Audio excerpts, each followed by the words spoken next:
voice of sanity in an insane world. The Mark Levin Show. Call him now at 877-381-3811. Well, it is a great honor to have back, after the election, Senator-Elect Ted Cruz of the great state, Republic of Texas, I think we call it. Ted Cruz, how are you, my friend? Mark, my friend, it's always great to be with you. Well, now, I asked you to come on because I want your take on this election, particularly given what the president said today on this so-called fiscal cliff. Sounded to me like it was part of a campaign speech again. Yep. When you have a president who may well be intransigent, this is a huge problem for a country, and this massive debt, they talk about sticking it to the rich all the time. We now look at Obamacare, massive layoffs, every walk of life in this country coming, and more taxes, more spending. You're going to be new to this in the Senate and so forth. How are you going to approach this even? Sadly, I think it's even worse than that. He is not just digging in. I think the president and I think Harry Reid are reading this election as a mandate, and I think they intend to come out even more radical in this second term than he was in the last term. I think these are perilous, perilous times. But as dark as the night is, and these are dark and dangerous times, I'm convinced the torch of freedom still is strong, and we've got to stand and make the case. We've got to make the argument and stop it, because they're going to do everything they can to push us down this road to becoming a European socialist nation. Now, I see a lot of misreading and panicking going on among Republican leaders, if you will, on television and so forth, and commentators, and the fact of the matter, the case for conservatism and free markets and individual sovereignty and private property rights and economic growth, wealth creation, which advantages everybody, immigrant, citizen, and so forth, I don't think it was made effectively. Do you? You're absolutely right. And of course, Mark, you've been around long enough to know this isn't new. After every electoral setback, there are the same voices in the Republican Party that whatever happened, they blame it on conservatives, and their solution is if we could just get rid of those pesky, freedom-loving conservatives, then everything would be hunky-dory. Mm-hmm. We lost this election, and this was a bloody election. This was not a good outcome on Tuesday night, but we lost it because we didn't win the argument. And we're not going to win any elections unless and until we make the argument that freedom works, that freedom is what presents the opportunity for young men and young women, people from everywhere, to achieve anything. To be honest, what we need, and I'm not sucking up saying this, is we need more Mark Levins. Oh, now you're going to get in trouble. Let me slow you down. You're going to get in trouble. You better move on. Well, look, every night you're on air making the case. And we have so few candidates who are doing that, who are making... listen, Republicans got killed among young people. We got killed among women. We got killed among Hispanics. Let's take young people. Who the heck do you think is going to pay the bills on a $16 trillion national debt? Every young person should have walked out of the polls and punched their parents and grandparents. Amen. They're getting stuck with the bills. And yet we were afraid to make that case. And young people respond to inspiration. And we have got to go and make the case. You take Hispanics. The avenue for climbing the economic ladder has always been small business, entrepreneurship. Mm-hmm. 1 in 10 Hispanic households is a small business owner. But we didn't effectively make that case. And until we make the argument, as Margaret Thatcher said, first you win the argument, then you win the election. That's so right. It really is. Now, there are a number of you, and I don't mean to throw you in with this one or that one, but there are a number of you which make a good core, principled, constitutional, conservative, center in the U.S. Senate. And have you started talking with any of these fellas and gals? I have, and it's... We're going to have 45 Republicans in the Senate. We're going to be outnumbered. We're going to have Harry Reid revitalized. These are going to be lonely times, and what I'm trying to spend a lot of time doing is thinking and strategizing with others. Number one, how we can stop much of the damage which I fear the President and Harry Reid are going to push. Much of the damage, the economic and fiscal. If we keep doing this, it won't be a $16 trillion national debt. It'll be over $20 trillion. Mm-hmm. But doing it from the position of just having 45 votes in the Senate ain't easy, and it's even harder if you have Republicans who are jumping ship, which is always a danger. And then more broadly, how do we recuperate, turn around, and go win the argument? I mean, forget even the fights about this package or this bill or that bill. How do we win the argument with the American people? And if there's one bright spot in all of this, it is the new generation of leaders in the Republican Party who are stepping forward, who understand, who love liberty, who love the Constitution, and who are, I call this next generation the children of Reagan. They're virtually all within a couple of years of the same age. We all came of age with Reagan in the White House. And as you know, because you served in his administration, Mark, Reagan was never mean or nasty or divisive. He presented a positive, optimistic vision for this nation. Freedom works. These are the principles that for hundreds of years, what is it that makes the United States the most extraordinary and unique nation in our world's history? And that's what Reagan so powerfully presented. That's what we got to do. Mm-hmm.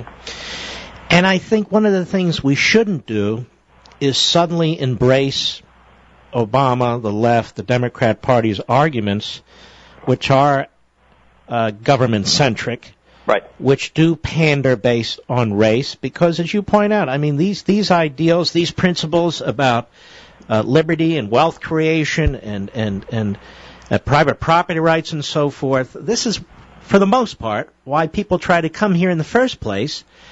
And we have to stop trashing successful people, which is what this president is in a terrible habit of doing.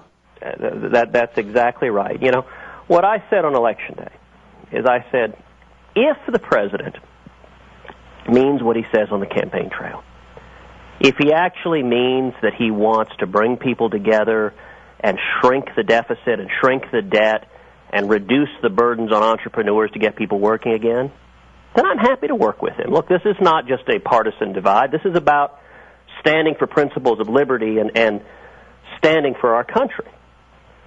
But if he reads this election as a mandate to double down on the same failed policies of his first term, more and more spending and debt and taxes and regulations that kill small businesses and destroy jobs, then I will work every day in the U.S. Senate to help lead the efforts to stop us from going down this path, not because people want folks to go to Washington and just fight needlessly, but because these policies are harmful. People are suffering, they're out of work, our economy isn't growing, and we got to get it back. Mm-hmm. Now, Harry Reid wants to change the filibuster rule. Of course, he wants to change it now. Does he have a path to doing that, or can 45 Republicans stop him? Well, it depends what he pursues. There has always been the so-called nuclear option, which there are avenues under the Senate rules that a majority leader can use to try to blow up the filibuster. The danger of it is, what's good for the goose is good for the gander. And I don't know if he's going to pull that trigger or not, or if he's just trying to bluster and threaten the Republicans into submission. I can tell you, the Senate has long been an institution where the minority structurally has the ability to slow things down, and I think that's an important thing. I think our framers knew what they were doing when they created a legislative body that was deliberate, that took its time, they understood that rapid government action, particularly the rapid expansion of government power, is almost always bad. So I don't know if he's going to try to do it or not. I think he is playing with fire if he goes down that road, and he may well come to regret it, because 2 years from now we've got a whole bunch of other senators up. Oh, yeah. And he suddenly finds himself minority leader Harry Reid.